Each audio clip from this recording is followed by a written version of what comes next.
Hello and welcome to the show your parents, the PTA and the asleep don't want you to hear, the Helios blog. Today, Andrew Tate annihilates Brittney Renner. This should be good. The reason she's alone is because she's difficult. Women are not accepting the bare minimum. Women fuck men they respect. All the women who say things like, I'm strong, independent, I don't need no man, like, y'all impress me. Women just gaslight each other and say what they want to hear.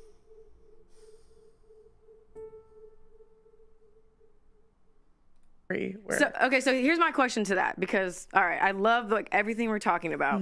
Okay, so to all of the viewers out there, including myself, right? You live life. There's gray area. You live and you fucking learn, right? So where the fuck Masculine.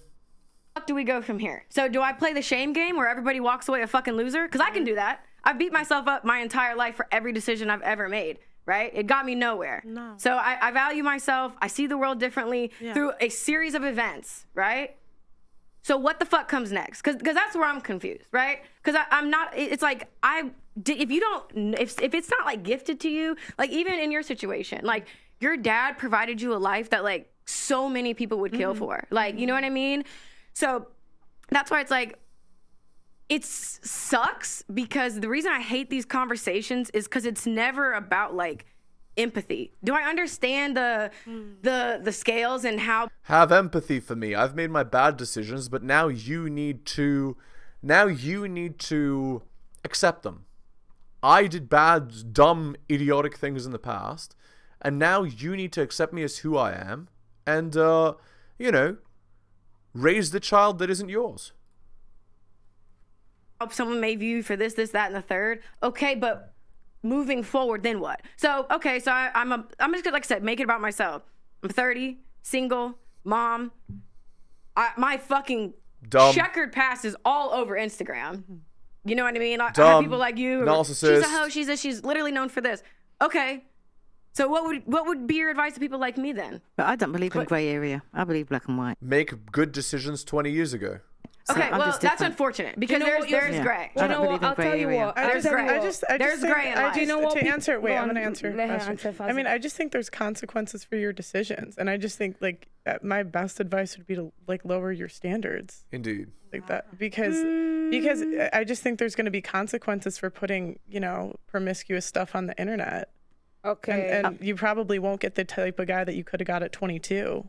That's right. Do you know what, sister? It wasn't meant to be then. Do you know what I'll tell you? I would Indeed. say, because I'm 30 and I'm single out of a situation that actually is not because I was a hoe and I was doing whatever. People can't call me that. I made a serial monogamist. You're not a hoe, quote unquote, but you choose guys out of your price range. Then they leave you, they drop you, even though you were monogamous to them. Then you go to the next guy. And on and on and on it goes. But it's never your fault. It's always theirs. Yes, we know the tired old story. my decision to be with somebody that hurt me a lot, and I stayed for 5 years. I came out super late. And do you know what I realized? What I learned is that I know now that I have to be selective and I have to think. If me taking longer to get to that stage is what it takes, then that's what it takes. You accept your future, you accept everything with gratitude, because as long as you're breathing, that's the most important thing. At least you've got your child. I am not afraid, because I know the quality of woman that I am. I know my value regardless of whether I'm 30, 40, 50. Yeah. I know my worth, and as my knowing my own worth increases, my own value in the marketplace increases. Yeah, that's not how that works, girls. Sorry. So you don't be afraid by other people's time limits and limitations and all of these things, because it actually doesn't matter. And I'll tell you why. No, but your value goes down as you get older. No, that's according to you. No, but I'm saying to men, and you have to understand your buyer. I'll tell you why. Because since Mr. Andrew Tate explained something about status, I understand very well what that actually means. And as a woman, the quality and the value that I hold for myself is actually the kind of value and quality that a man will appreciate the status it will bring to him, whether or not I'm a virgin. Because I've worked on myself to be a woman of quality and substance. I respect myself and I handle myself as such. Yeah, you respect yourself, therefore he has to treat you as a 10. That is not how that works. Sorry. Okay, and that is the way that you're going to actually overcome all of these bad mistakes that you've made, because who you are right now actually will make a difference if you stick to it and if you mean it and if you've always been that way. There's always another story for everybody. It doesn't matter. You'll be fine. Do you know what I would, just got somebody that's more emotionally mature. Do you know what I would have said to you? What are you about to say, Andrew? Because you just started speaking. I was going to say Andrew. She said Andrew. I want to hear. I really because you've been through a lot in your life. When she told me that you were going to be on and we were going to be on this panel together, I started watching a bunch of your videos, and it really was like there's so much that you have been through, which is why you have a well of wisdom, right? And the difference between me and you is that you're glorified for it. Watch the girl that wants to get married and convince a guy to take care of a child, how respectful she is. And I am burned at the stake for everything that I've been through. And it's so funny because people have always said that we were two sides of the same coin as far as like... No. A lock that is opened by any key is a terrible lock. A key that opens many locks is a master key. That's all that needs to be said, Brittney. Well, if Andrew Tate gets banned, Brittney Renner should get banned because we are all about accountability and fucking truth, right? Yeah. Okay. So you've been through a lot. I've been through a lot. I'm seen as used goods. You're seen as a high value man. Yeah. So if you're me, then what? What's next? Yeah, it's really interesting, and it's interesting you make that observation, and you are correct. That's the difference between the masculine and the feminine. It's unfair, I guess. The world's not fair, but that's the difference between the masculine and the feminine. Men are respected for going through things and surviving, and women are the complete opposite. They're shamed for going through things and surviving. If you look at women love scars on men for a reason. He's gone through something. They're lived. war wounds. Yeah, they're war. Men don't want a chick covered in scars. I'll say this right now. That's why we don't like tattoos. A woman, the more trauma she goes through, the more masculine she naturally becomes. And if you were to give me my ideal woman, I would not have wanted her to have a hard life and a bunch of trauma. I like the idea of her having a soft feminine life and being a soft person, and I can take care of her and protect her. Whereas as a man, to be a good man, you need to have been through a bunch of trauma, because if you haven't been through trauma as a man, you're a weakling. You have to have been through a bunch of shit. So the masculine and the feminine is a very interesting point there. As for, I don't know your history, I don't know the past, but we can just talk in generalizations in regards people to like me, I guess, under the same umbrella. It doesn't have to be personal. I don't know any of it, but we'll give generalizations. One of the main reasons that men are scared of a female with history is because it makes them alpha widow, and scared dogs bite. So this is why men will snap or get angry quick, or they'll bring up your if you get in an argument with him, he'll bring up your history, whatever. But a lot of it is insecurity, and it's not insecurity because the man is insecure. The female paradigm in society convinces men, any man who says anything, you're insecure. It's not insecure in that way. It's insecure in a very realistic, logical way. Like I was saying earlier, she's had a lot of life experience. Let's be honest. Am I the richest guy she's ever had? No. Am I the most famous guy she's ever had? No. Am I the best looking guy she's ever had? No. Like, what's keeping her here? And then part of it comes down to, well, am I second place? If she could do better, would she do better? Like, there's a whole bunch of insecurity involved. And that's where tiny things, like I know it sounds like dumb shit, tiny things about the favorite car brand become more important than ever, right? It's your job as a woman, regardless of how much sexual history you've had or what guy you're with, etc. It's your job as a woman to make your man feel secure in the fact and make him feel like a man, like Auntie was saying, make him feel like the man no matter what he does, so that he feels like you really truly believe he's the best choice for you on the planet. That's your job to do. Now, if you've had a checkered past, that's perhaps more difficult. You need to be more tactful with it, more tactical about it. But you have to achieve the same result. You have to do the exact same thing, right? So, yeah. It's easy for me if I get a 21-year-old virgin from some village in Slovakia and I'm multi-millionaire Andrew Tate. Of course, it's a very easy. She's never had better. She'll never get better. She's never been anywhere. Boom, boom, easy one, right? But like you said, the world's not so idealistic. The reality is that people have had relationships, etc., etc. But a man is happiest in the relationship when he feels like man of the house and when he truly feels like you believe he's the best man that you could possibly ever get and have ever gotten. Because a man is jealous. I'll tell you something. That's right. I used to say this to girls as like a joke. And I used to say, truth in jest. I used to say, no, but I say it's a joke. So you cheated on me before I met you. And she'd be like, what do you mean? I didn't even know you. It's like, yeah, you fucked that guy before I even knew you. You cheated on me. And they used to laugh, whatever. But that's how men think. That's the male mind. Yeah, like, that's I love you. And you've been fucked by who? But I didn't know you. I don't care if you knew me. You should have waited. What do you mean? But that's the male mind. So that's the male mind. In competition with all of your exes and all of your lifestyle and all the things you've done permanently. And it's down to you as a woman to sit there and go, how do I make him secure in himself and secure in his masculinity and make him believe that investing in me is still worthwhile because I still truly value him, despite the fact that I could do X, Y, Z. I hope that gives some clarity, but that's the answer. Do you know what I would have said? I would have said, oh, for anybody in that situation, come off social media and just raise your child. So the person who meets you's got nothing to... Like, I never knew you. I never knew who you were because I've never heard of you before. So when I spoke to you, by the way the way you're saying, like, what's on the internet, let me just say, you're a nicer person than what you sound like what you perceive to be. Like you were saying, oh, that Pearl's got, oh, there, she's a whore, and I've heard the name, but I don't know anything about you. And I was saying that if you didn't have nothing on social media about your checkered past, and you met somebody the same way how I met you and I conversed and I got to know you, is the same way that they would. Yeah, and it is interesting, and it's also back to the masculine and feminine, right? Because I'm all over the internet, and supposedly I'm misogynist and I'm evil and all this crap, right? But if I meet a girl, even if she disagrees with me, in fact, I'll say this, I've never, ever met a single female who's ever come up to me and disagreed with me. Every woman comes up to me and loves what I says. But let's imagine I met this imaginary girl, she was sitting with me.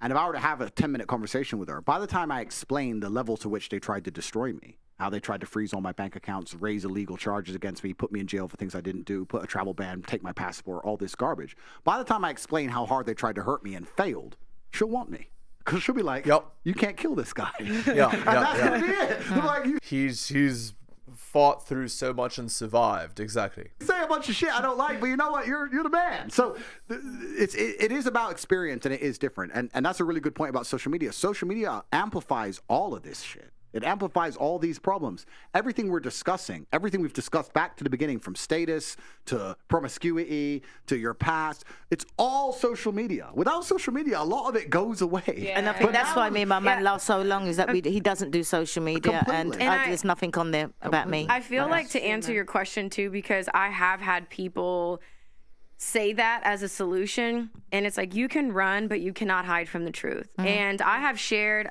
why my voice has been so impactful and will continue to be impactful is because I have put myself out there and I have been punished for being honest. So it's like, I have been given a platform and a voice for a reason. Even sitting down in this conversation thinking there's not one person I'm probably going to agree with and probably going to want to leave, I have been called here for a reason. So it's like, I can't go against what is in my heart and what I am coded to be. And that's why I feel like it's important for me to sit here and represent people who feel like me, because zero accountability. She's just saying, I'm going to be me, and no matter what you do, I'm never going to change my mind. I'm incorrigible. I'm uncurable. That's what she just said. Well, who would want to date that? It's like, I don't want to say I didn't choose. I don't even want to say that. I just feel like I don't see a lot of women under my umbrella who feel the way that I feel. I don't see opinions shared that would be worded the way that I feel. Nothing. I feel like a lot of my thoughts are very unique, and it's kind of scary because I have been through different things. I see the world in a different place, and when I even speak online, people think I'm fucking speaking Swahili. Yeah. So it's like, I know exactly what you're saying, and you're making good points, and it's just, I think that regardless of whether, like, we're talking about different positions. I compare everything to chess. I know it's annoying. We're looking at different positions on the chessboard, but the rules are still the same, right? Okay. No matter how bad your position is or how good your position is, you're still trying to achieve the same objectives. And you want the man to get high status, and you want the man to feel secure in himself. And I think it's very difficult. I can only talk from the male perspective because I am a man. It is very difficult. If I were to meet a woman who I liked very much, but she had X whatever, past whatever. My concerns would be, how do I know that I'm still the number one? How do I know I'm most important in her life, especially if I don't measure up in certain key metrics? And two, the second thing that's most scary for men is we understand that men are constantly after what we have. Like, your inboxes are all full. Like, they may not be with guys you want to reply to, but guys are still trying to get it. That's the male life. The male life is people are trying to take everything from me. And that's very scary, and you have to make your man really believe like that's impossible. If a man truly believes that nobody can take you from him, he's going to love you in a different way. Yep. You can give me 2 carbon copies of the same chick, but one I think might cheat in the right circumstances, and one I know no matter what would never leave me. The love I'll feel for this one is a different planet. Totally different. Yep, that's, yeah, exactly. Second one. To the love I feel for this one, even though they're the same person, right? Because that's every man's biggest fear, is a woman cheating or leaving, because there's something visceral and something different about it. I know I talk things and I say men can do things and women can't and all this stuff, but like if a woman cheats on a man, that hurts the man at a level that it doesn't hurt the woman if the man cheats on her. It's different. It's different biologically. It's different evolutionarily. Like that's what men used to fight and die over. You talk to my chick. You look at my chick. His dick off. Yeah, it's like you demasculinize him on every level. Like, and this is why you see these TikToks, right? You see these TikToks. Me and my man went on a break, got back together. He fucked 20 girls, and now he's crying because I went on a date. Yes, completely. That's yes, accurate. Because the damage level is different. It's just a different thing. So you have to understand the paradigms. You have to understand to play the game, and that's how you make men happy. And I know very well how. I like to believe that I would know very well how to make a woman happy. And I know, and whether I do that or not is a conscious decision. And that's where you get to a certain level of grandmastery. Where, by the way, during his during this podcast, Andrew was married to 2 girls and has 2 children by 2 different wives. Just so you know. If I get a woman, I will literally decide out of 10, how happy do I want her? Does she deserve to be happy 10? Or should I keep her like crying half the time? That it's very conscious, and women don't think that way. But I'm saying if you're a cunning woman, you can be like that. You could be a bit more like, you know what? I want him infatuated with me. This guy ain't worth the time. That guy I want. And then when you're going to do that, just like the game of chess, if you play chess, it's not big moves that make you lose. It's small positional plays. It's that time you argued about your favorite car. It's the time you disagreed with him about the favorite band. It's the dumb shit that adds up. Whereas really, truthfully, if you're truly smart about the game, you can get him to a point after a few months where he's like, she's my soulmate. She loves everything I love. We think the same. Our hearts are connected. Boom. And then you're safe. Just don't fuck it up from there. That's the game. But I just feel like it's so contradicting to feel like what your overall message is, which is about truth. So it's like if my truth, like if it can be destroyed by the truth. No.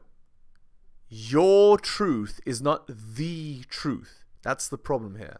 It should be destroyed by the truth. So that's what I'm trying to figure out. Like why it's really mind-boggling to me, because I feel like how could you even be mentally, emotionally, sexually stimulated by a woman who is just agreeable, and it just doesn't have her own mind. I just don't see that. That is exactly her mind is my mind. That's the point. That is exactly what every man wants. We don't want you to be complete robots. We're not saying we can't have a joke with you. We can't say we can't have a laugh with you. We're not saying you can't have a personality. But when it comes to things like agreement, there is not a single man in the world who's going to say she's too agreeable. She just agrees with me on it. She agrees with me on all the important things in my life. She's too agreeable. I want someone else. Fuck no. Never happens. You're not really wrong on that point. It's a huge point. This idea that I understand if you're a complete doormat and you set no standards, men might walk all over you. I'm not talking about that. I'm talking about agreeability and agreeableness as a whole. Men love the idea of an agreeable woman because it gives status, and it makes the man feel like he's a teacher, and it makes the man feel in charge, and it satisfies his ego. And to you, they may be small, little, tiny points, but to him, they're a big deal. If I were to sit, I'm telling you right now, if I were to sit with one of my chicks or whatever, or my chick, and I'll just sit in the Lambo and say, Lambo's the best car of all of them. I prefer the Lambo. And she goes, I don't like that one. Da, da, da. I'm like, listen, I bought them all, and I fucking said this is the best one. Shut up. And it would annoy me because that's my reality. I want her to become part of my reality. It's the thing. And you talk about truth. It's interesting because the truth of your heart and the truth of your soul is to be happy.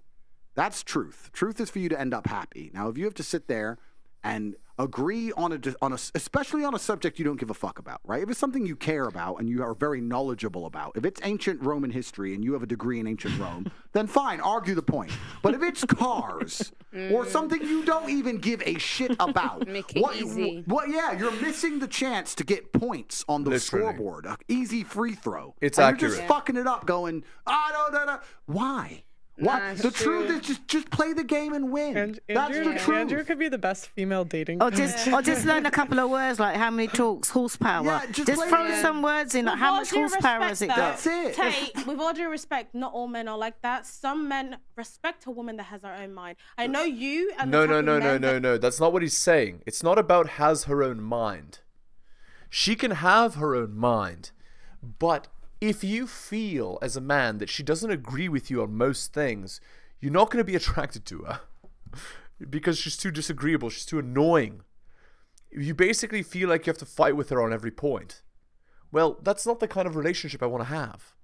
That you're speaking on behalf of. Let me tell you something. Like a woman that I understand. will just be so agreeable to everything he says. But like I've dated men that just respect that I can make decisions and will actually submissive women have their own mind. Yeah, completely. That's the first there's point. sometimes that he might be discussing stuff that he might want to be discussed, and there's sometimes we're like, shut the fuck up and let me say what I've got to say. Yes, completely. And maybe I don't even believe in star signs, but my man's a Sagittarius, so all this illogical stuff and feelings and emotions, and no, you don't cry about shit. Shut up, get on with it. Your head's big. Get on with it. Completely. And submissive women have their own mind, but this is something else you have to take into consideration, and this is super important and super true. The reason a lot of women don't truly understand a lot of things about relationships and how it works with men, etc., is because men will lie to you. Men lie for the same reason you wear makeup, because men fall in love with what they see, men fall in love with what they see, and women fall in love with what they hear. So we will lie to you. So you'll go on a date with a guy, and you'll sit there and say, I don't listen to no, I'm independent, da-da-da. And what's that man going to say? Oh, I love that. That's exactly the kind of woman I want. Come suck this. It's a fucking lie. That is not what he wants. It's not what he wants. I'm telling you the truth of what he wants. Yeah, he can't be bothered to argue with you at dinner because he doesn't.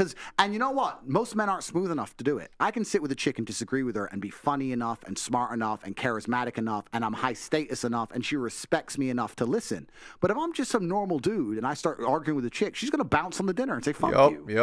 See ya. So most dudes' dating strategy, most dudes' mating strategy is just pure agreement. Yeah. Anything to get the puss because they're fucking dorks. That's that's the truth, right? A real G will sit there and say, what do you mean? I don't want to hear this shit. I'm telling you the baseline of how men truly function. If I'm expected to fight and die to protect you, because that's what is expected of me by society and of you. You may think you don't expect that of me, but if we're walking down through London in the middle of the night and two guys come up with machetes, you're going to hide behind me, knowing I'm going to die because I can't win this fight. I'm expected to die to protect you. Well, then I expect you to agree with me. I'm not here to fucking die for somebody who disagrees with me on everything. That's not what I'm here to fucking... If I have that obligation to die on the spot for you, you have the obligation to pretend you like BMWs. So do your fucking part and shut up. And, and that's the bottom line of it. And you know the difference is, the only difference, like he's top G, and I was like, the only difference between him and my man and the level of respect is money. That's the only difference. And this is the same way he talks, the same way he is. I don't listen to my but man. people say like, oh, my man only owns 40,000, so he can't talk to me the way Andrew Tate talks to his. Why not? Completely. And I think money is a big factor though. Because, no, it's not. In a beautiful relationship. You can't have a woman that's paying her own bills. She's doing everything for herself. I mean, she's a man. And then you're gonna tell her. Of course, but I'm saying she was a very powerful statement. She's a man. Do this, but you're different. Do you not work, Auntie She Jenny? doesn't need to work. You take all that stress away from her. I don't work. Then she'll be a lot more. Why does money have to matter for submission? That's what I mean. I don't work. If you have enough money to make sure that she doesn't need to work, go and deal with her boss every day, deal with all this stress, all these bills, then of course she's going to look up to you and be like, okay, he pays my bills. You know what? That's called conditional femininity, which men are not attracted to. About 40,000. I don't work. I'm like, you know, I just never. I grew up in a 1% family.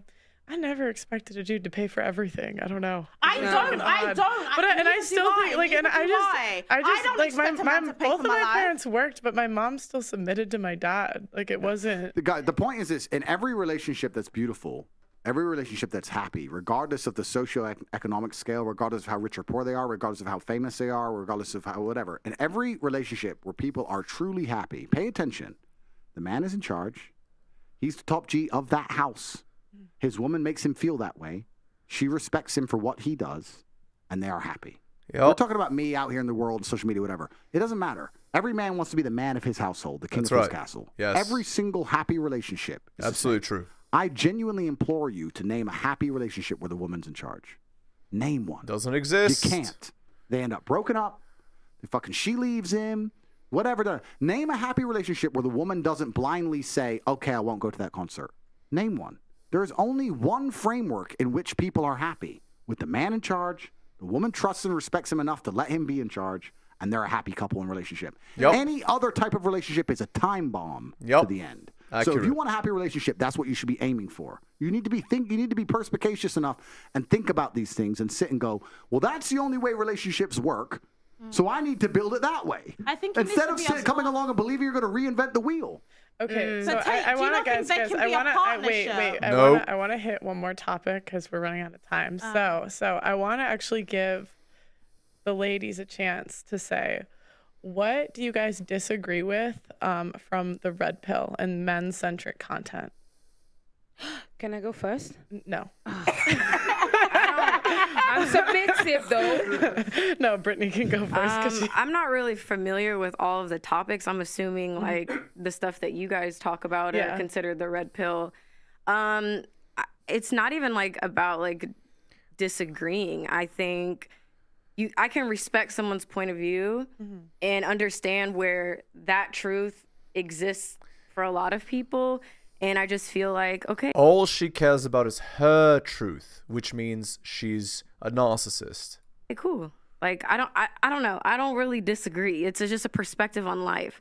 I'm not here to be like, you're wrong for thinking like that. You're wrong for categorizing, using this scale, using that. Like, it's a perspective. It's valid.